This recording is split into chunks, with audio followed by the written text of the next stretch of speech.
بسم اللہ الرحمن الرحیم.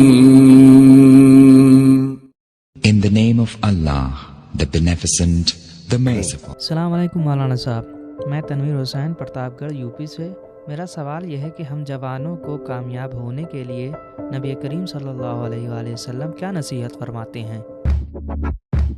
آپ کا سوال مستند اور مستدل جواب. پیغمبر اکرم صلی اللہ علیہ وآلہ وسلم جناب ابوذر کے کہنے پر انہیں نصیحت فرماتے ہیں. پیغمبر کی یہ نصیحت کتاب مکارم الاخلاق، امالی شیخ توسی، مجموعہ غرام اور بحال الانوار میں ذکر ہے. یہ نصیحت کافی لمبی ہے، اس وجہ سے ہم یہاں پر اس نصیحت کے صرف 6 پوائنٹس کو بیان کریں گے. پوری نصیحت پڑھنے کے لیے آپ ڈسکرپشن میں دیے گئے لنک پر کلک کریں. ایک روز جناب ابوذر مسجد النبی میں داخل ہوتے ہیں تو دیکھتے ہیں کہ مسجد میں کوئی نہیں سوائے پیغمبر اکرم صلی اللہ علیہ وآلہ وسلم کے، اور ان کے نزدیک امام علی علیہ السلام تشریف فرما ہے.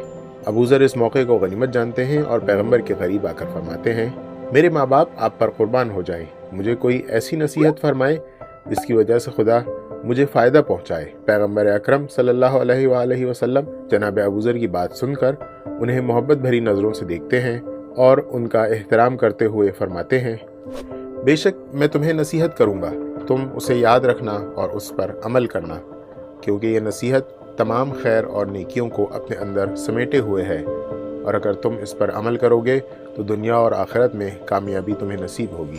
پہلی نصیحت، اللہ کی عبادت کرو اور اس کے حضور کو سمجھو. اے ابوذر، اللہ کی اس طرح عبادت کرو کہ جیسے تم اسے دیکھ رہے ہو، کیونکہ اگر تم اسے نہیں دیکھ رہے ہو تو وہ ضرور تمہیں دیکھ رہا ہے.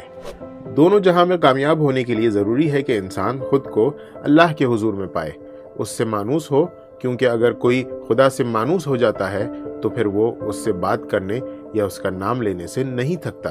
ہم جو عبادت سے جلدی تھک جاتے ہیں یا جلدی نمازیں پڑھ کر اپنے کام میں مصروف ہو جاتے ہیں، یا اگر نماز جماعت تھوڑی لمبی ہو جائے تو نہ صرف یہ کہ ہم عبادت میں لذت کا احساس نہیں کرتے، بلکہ ایسا لگتا ہے کہ جیسے ہم کسی چیز سے جکڑے ہوئے ہیں. یہ اسی وجہ سے ہے کہ ہم سمجھ نہیں پائے ہیں کہ کس کے حضور میں کھڑے ہیں، کس سے گفتگو کر رہے ہیں. ممکن ہے ذہن کے کسی حصے میں یہ بات ہو کہ ہم اللہ کی عبادت کر رہے ہیں، لیکن یہ بات صرف ذہن تک ہی محدود ہے، ہمارے وجود میں نہیں سما سکی ہے اور ہمارے دل پر اس کا کوئی اثر نہیں ہوا ہے. اب سوال یہ پیدا ہوتا ہے کہ عبادت میں کیسے حضور قلب حاصل کیا جائے. عبادتوں میں حضور قلب حاصل کرنے کے لیے پریکٹس کی ضرورت ہے. ابتدا میں انسان کسی جگہ اکیلے بیٹھ کر اس بات کی طرف غور و فکر کرے کہ اس کا خدا ہر حال میں اسے دیکھ رہا ہے، وہ اس کے اعمال پر حاضر و ناظر ہے. بعض علماء اخلاق اس مرحلے کے لیے فرماتے ہیں کہ اس مرحلے میں انسان اپنی قوت خیال سے فائدہ اٹھائے اور سوچے کہ اگر کمرے میں کوئی محترم اور بزرگ شخص ہوتا تو کس طرح سے اس کے سامنے کوئی گناہ یا ایسا کام انجام دیتے جو اس کی شان و منزلت کے خلاف ہوتا. اگر انسان پریکٹس کرتا رہے تو یہ چیز اس کی روح میں رچ بس جائے گی اور پھر عبادت میں بھی وہ پروردگار کے حضور کو محسوس کر سکے گا.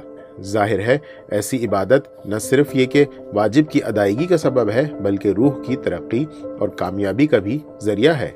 اسی سلسلے میں امام علی علیہ السلام فرماتے ہیں، خلوت اور تنہائی میں اللہ کی معصیت اور نافرمانی کرنے سے بچو، کیونکہ وہ تمہارے اعمال کو دیکھ رہا ہے اور وہی فیصلہ کرنے والا بھی ہے.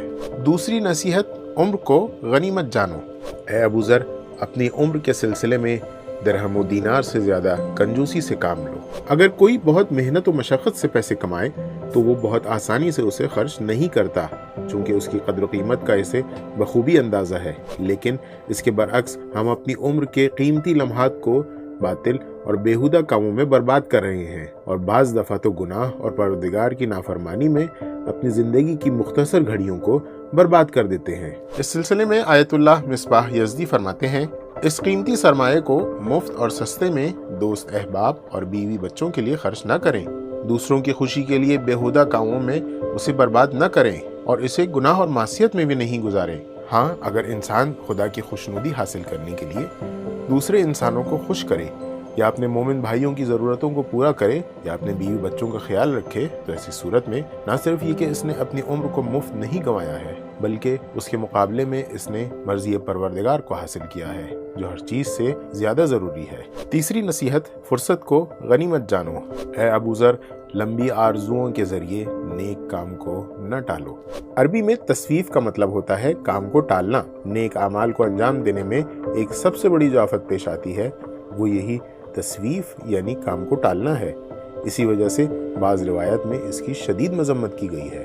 काम को टालने की बहुत सी वजूहात हो सकती हैं, लेकिन जो सबसे बड़ी वजह है वो लंबी आरज़ुओं का होना है। जब इंसान को कोई नेक काम अंजाम देना चाहिए लेकिन वो अंजाम नहीं देता है इस उम्मीद पर कि कल जिंदा रहेगा तो अंजाम दे देगा, और अगले दिन या अगले दिन की उम्मीद में इसको टाल देता है, इसी तरीके से हफ्ते, महीने और साल गुजर जाते हैं। लिहाजा अगर कामयाब होना है तो आज के काम को आज ही अंजाम दें और उसे कल की उम्मीद पर न टालें। पैगंबर अकरम जनाब अबू ज़र से फरमाते हैं, ए अबू ज़र, क्योंकि तुम्हारे पास सिर्फ आज है और कल तुम्हारे इख्तियार में नहीं है। ए अबू ज़र, कितने ही ऐसे लोग हैं जो सुबह तो देखते हैं लेकिन शाम नहीं देख पाते, और कितने ही ऐसे हैं जो कल के इंतज़ार में होते हैं लेकिन कल तक नहीं पहुंच पाते। लिहाजा इंसान जिस घड़ी में है उस फुर्सत को गनीमत जाने और अपने कामों को इस उम्मीद में कि कल कर दूंगा न टाले।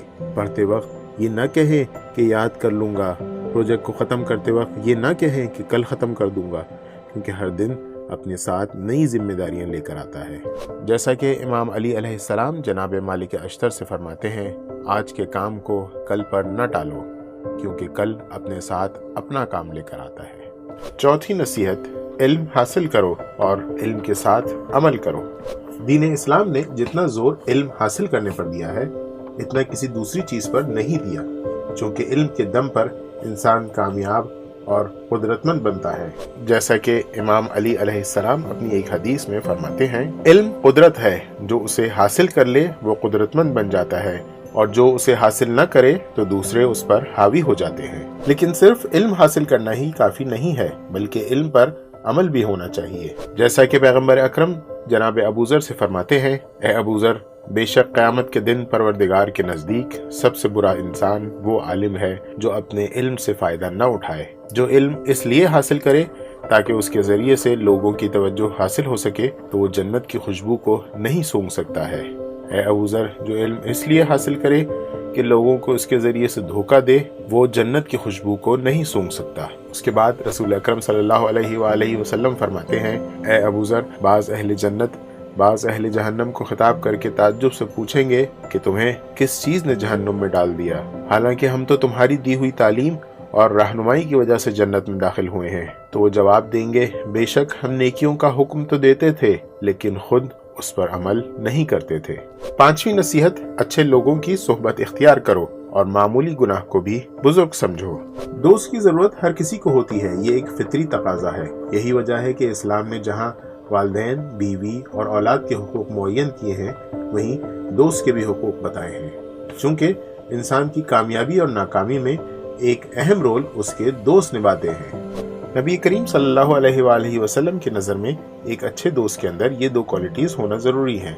एक, उसके अंदर तक़वा हो, और दो, उसे हलाल और हराम का इल्म हो, यानी उसे दीन का इल्म हो। जैसा कि आप सल्लल्लाहु अलैहि वसल्लम फरमाते हैं, ए अबू ज़र, मुत्तकी इंसान अजीम और बुजुर्ग हैं और फुक़हा रहबर व पेशवा हैं, लिहाजा उनकी सोहबत इख्तियार करना, उनके साथ उठना बैठना इल्म व फजीलत में इजाफे का सबब है। बेशक मोमिन अपने गुनाह को ऐसे देखता है कि गोया कोई पहाड़ है जो कभी भी उसके सर पर गिर सकता है, लेकिन काफिर अपने गुनाहों को ऐसे देखता है जैसे कोई मक्खी उसकी नाक के पास से गुजर गई हो। नबी करीम सल्लल्लाहु अलैहि वसल्लम की नज़र में कामयाब होने के लिए इंसान को दो चीज़ की सख्त ज़रूरत है। पहले, नेक दोस्त, और दूसरे, गुनाह को हल्का न समझना। शायद उसकी वजह यह हो कि जब इंसान नेक लोगों की सोहबत में बैठेगा, मुत्तकी अफराद से दोस्ती करेगा, तो वो उसे गुनाह से दूर रखेंगे और गुनाह को उसके लिए पहाड़ जैसा बनाकर पेश करेंगे।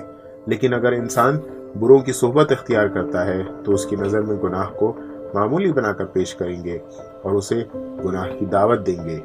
जैसा कि कुरान मजीद में जिक्र होता है कि बाज़ अहले दोज़ख कहेंगे, वाय हो मुझ पर, ए काश मैं फुला को अपना दोस्त न बनाता, उसने मुझे याद खुदा से गाफिल कर दिया। और बेशक शैतान इंसान को ज़लील व ख़ार कर देता है। छठी नसीहत, زبان کو बेहुदा बातों से बचाओ। इस्लामी तालीमात के मुताबिक इंसान के आज़ाए बदन में जितने भी उज़्व पाए जाते हैं, किसी भी उज़्व से इतने गुनाह नहीं हो सकते हैं जितने गुनाह इंसान अपनी ज़बान के जरिए अंजाम दे सकता है। उलमाए अखलाक के मुताबिक ज़बान से 30 से ज्यादा किस्म के गुनाह कबीरा अंजाम दिए जा सकते हैं, जैसे गीबत, तुहमत या झूठा इल्जाम लगाना, झूठ बोलना, मोमिन की दिलाजारी करना, झूठी कसम खाना वगैरह।